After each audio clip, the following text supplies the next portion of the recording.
Houston and the surrounding region. This is a land of opportunity and can-do spirit. Our region is the kind of place where big ideas typically become larger-than-life realities. Throw any challenge our way, and we meet it head-on. But are we really ready for anything?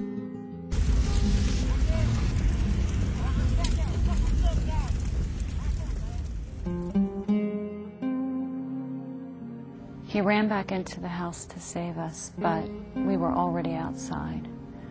If only we had agreed on a plan ahead of time, he might still be alive.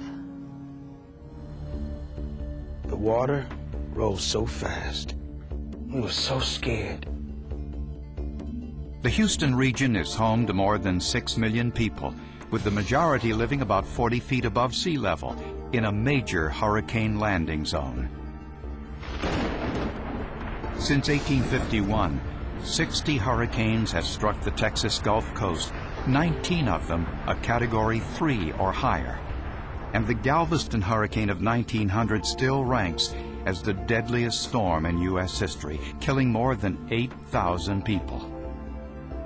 Even when the hurricane season misses us, we run the risk of being engulfed by violent storms, tornadoes, or devastating flooding.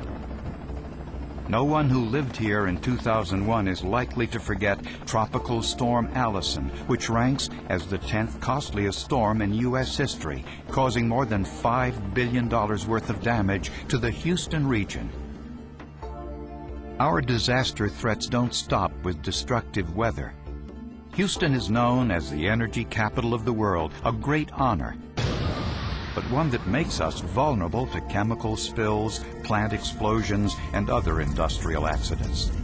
Vast numbers of pipelines extend in all directions of the region, carrying flammable fluids under our neighborhoods.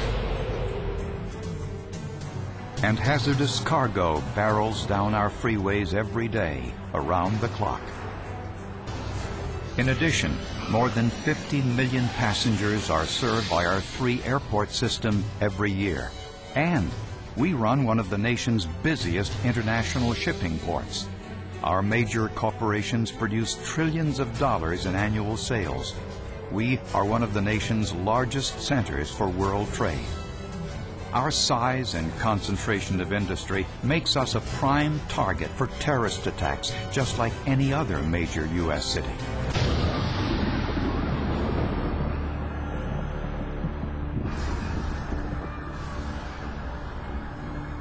After 9/11, I realized Houston could be a target too. We were in a tall Houston downtown building, and I remember evacuating that day. It seemed like a bad dream. How could this be happening? On American soil, 9/11 opened everyone's eyes to the fact Houston is in danger too. No one likes to think about disasters, but they can happen here just like in every other part of the world. The question is, are you prepared to survive them?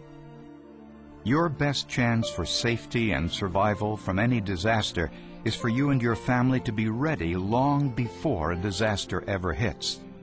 And the best way to be prepared is to do these 3 steps. Make a plan. Build a kit. Stay informed. Doing these 3 steps can help save your life and the lives of others.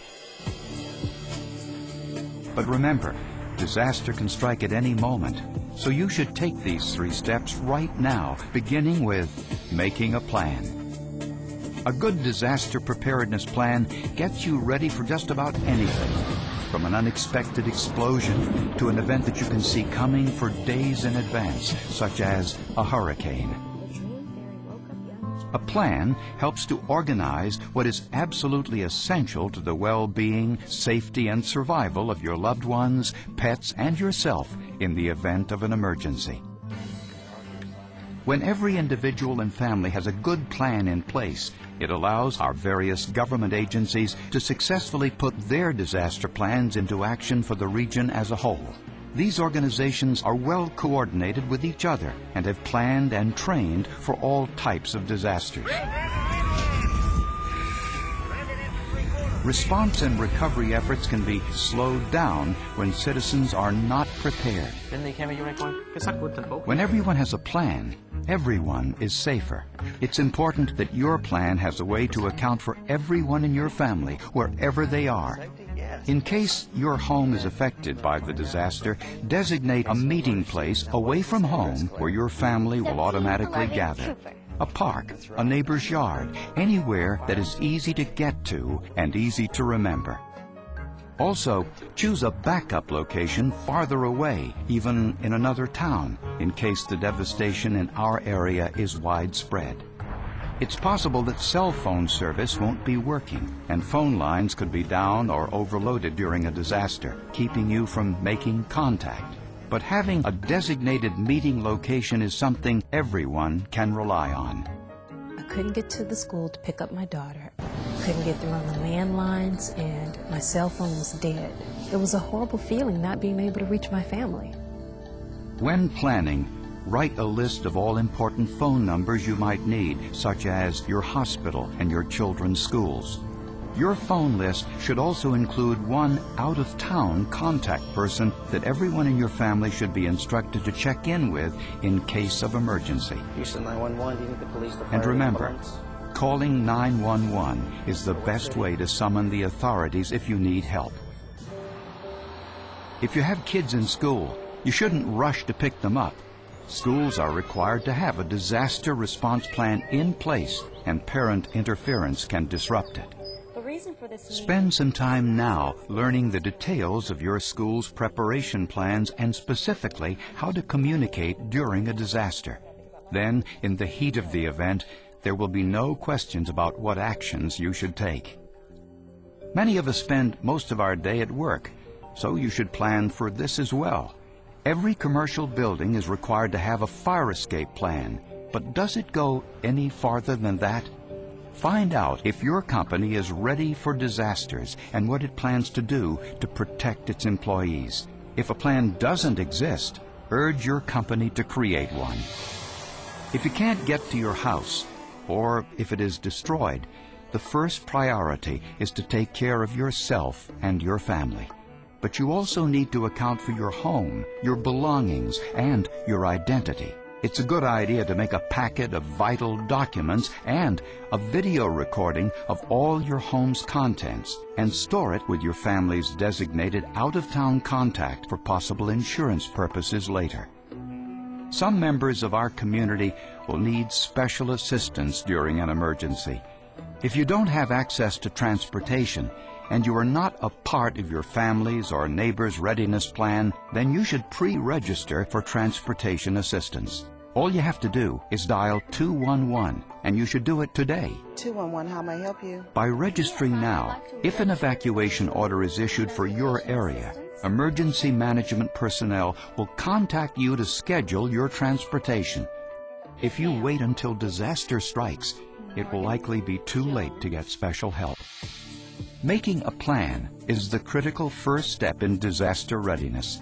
There are many resources available online to help you determine what your plan should include. These can be found at www.readyhoustontx.gov.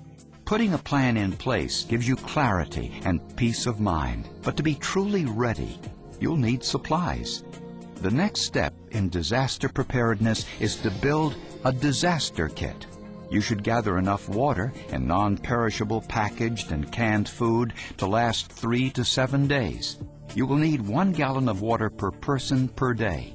Beyond food and water, several other items should be in your kit, including medications, toiletries, a manual can opener, bug repellent, sunscreen, radio, flashlight, batteries, and extra clothes. You should build a kit for every person in your family. You also need to build a kit for every pet, which should include their food and water, medications, pet carrier, leash, a recent photo, and immunization records in case the pet needs to gain access to a shelter. Keep your disaster kits in an easily accessible place in your home and make sure all family members know where it is. Of course, you may not be home when a disaster hits, so it's also important to have a portable disaster kit to help you be prepared for anything, no matter where you are. You need to pack kits for your car and workplace so you're ready at all times. In many cases, such as a chemical emergency, you may be instructed to shelter in place. You need to be ready to protect yourself inside your dwelling, not just a kit for going, but a kit for staying. In addition to ample water and food, your home kit should include duct tape and plastic sheeting for making your home airtight, fluorescent lanterns, flashlights, batteries, portable radio, and a regular phone with a cord long enough to reach a safe room. Finally, your kit isn't complete if it isn't up to date. Set a time every 6 months to rotate fresh food, water, and medications into your supplies. A good way to remember is to do this when daylight savings time begins and ends. You can find many more details online at www.readyhoustontx.gov about what should go into your kit.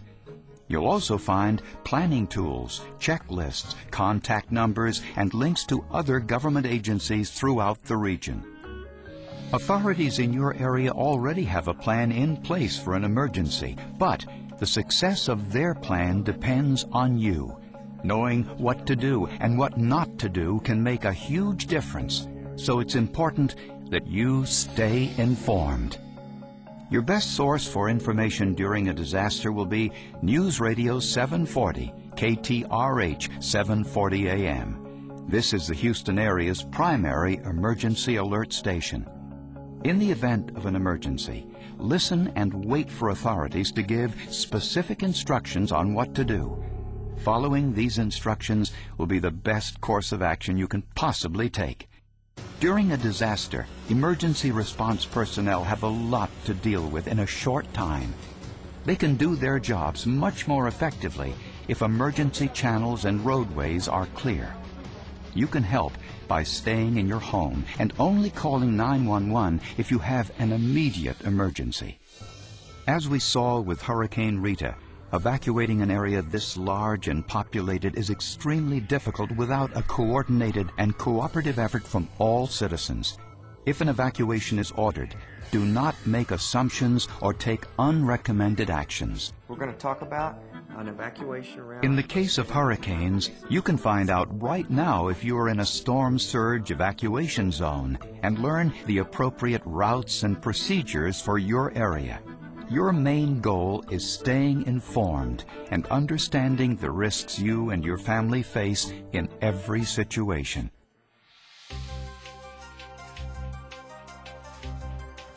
I can't say enough about having a plan. It gave me peace of mind just knowing that we were ready. Having our supply kit ready made a huge difference.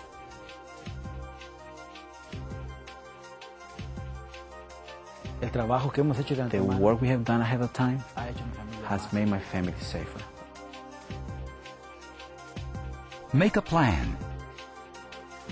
Build a kit. Stay informed. Are you ready?